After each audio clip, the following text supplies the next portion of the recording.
Now we want to turn to our second text, which is in Matthew 18, in which Jesus takes the language of the Good Shepherd, applied in Luke 15, as we saw in our previous study, to Jesus himself. Now he's talking to the disciples, and he applies this language to them. Let's hear a part of the text. Take care that you do not despise one of these little ones. For I tell you, in heaven their angels continually see the face of my Father who is in heaven. And then after that introduction, we get the parable itself. What do you think? If a man has 100 sheep and one of them has gone astray, does he not leave the 99 on the hills and go in search of the one who went astray? And if he finds it, truly I tell you, he rejoices more over it than over the 99 that never went astray. And then the parable concludes, it is not the will of your Father who is in heaven that any one of these little ones should perish. We don't have time for all of its details, but we can look at part of them. First of all, the text starts off by saying, don't despise these little ones. It doesn't mean just children. It means the weak and powerless in the community of faith. It also means those who are new in the faith and thereby are like children. Paul calls the Corinthians, he uses the word children. And he also refers it to himself when he's talking about when he was a new Christian and didn't understand very much about the faith. There is always in any organization a tendency to despise the powerless and to turn and to show enormous deference to the people who have power. And there is always the tendency to try and acquire as much power as possible and then to gather around yourself as many other powerful people as you can in order to achieve the goals that you as a powerful group are trying to achieve. I remember very vividly an institute in Jerusalem where I taught for 10 years, and we had a new group of people who came to take our seminars every few months. And this one particular occasion, we just had a new group, and we were seated around tables that had 8 people on them. And of course, we began to try and get acquainted when we had a new group every time. And so this one lady, I asked her, well, what do you do? And she said, I'm an information manager. We asked a few more questions and found out she was a librarian. So then I asked her, well, librarian is a good title. It's an honorable title. We've had it for a very long time. What's wrong with thinking of yourself as a librarian? With no apology.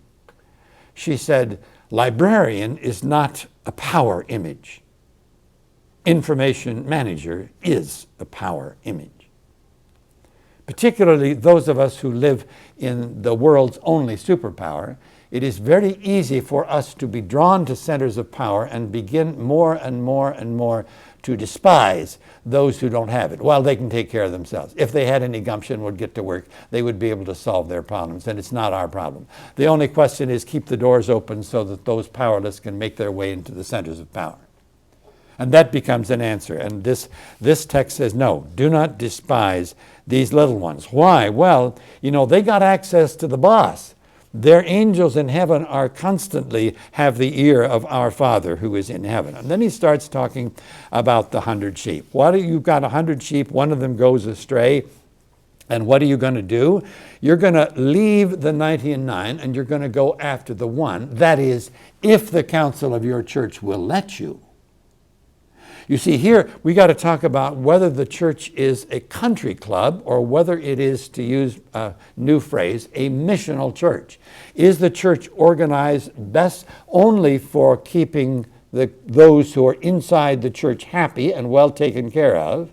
Or is the purpose of the church to reach out beyond its borders to find people are hurting and do for them whatever we can, in whatever way that we can? What is the purpose of this organization? There are a great many churches organize themselves as a country club, and then they get a pastor or they get a priest, whatever their tradition happens to be, and he's being paid because he is the pro at the country club. He runs the shop. and he's the one that sees that the machines work, and he can help us a little on our swing, and he'll sell balls to us if we need them, and he'll organize the clubhouse to be sure that everything is in order, and that's why we pay him. We don't pay him to help people that are not members of the club.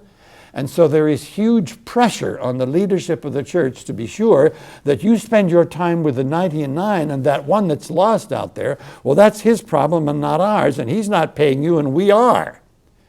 There are zillions of churches out there that are unconsciously organized this way, and this parable very, very proudly speaks to that reality. And so what do we have here now? We have got this account in Matthew in which we're told that we're talking about Christian leadership, and we're talking about the powerless and the need to reach out to them. We're talking about the shepherd who is willing to leave the 99 and go after the one, and once he finds the one, then rejoices in that one that is found. And there is no scolding of the sheep because it's gotten lost. There's no wringing over the hands over all the energy that went to the one and the neglect of the 99. And we find out that the little ones can perish if they don't have the help that they need.